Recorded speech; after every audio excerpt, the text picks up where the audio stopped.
চাওক সন্মুখত পুলিচ আছে, সিহঁতৰ লগত তথাপিও ঢেলাই আছে।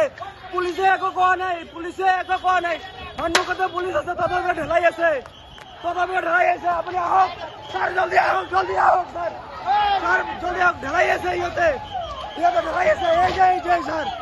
এই যে ছাৰ, ছাৰ ঢেলাই আছে। চাব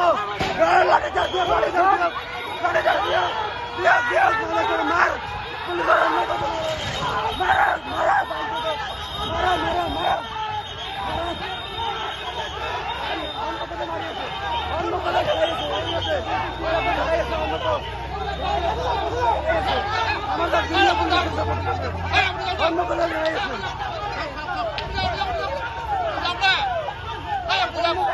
মাৰা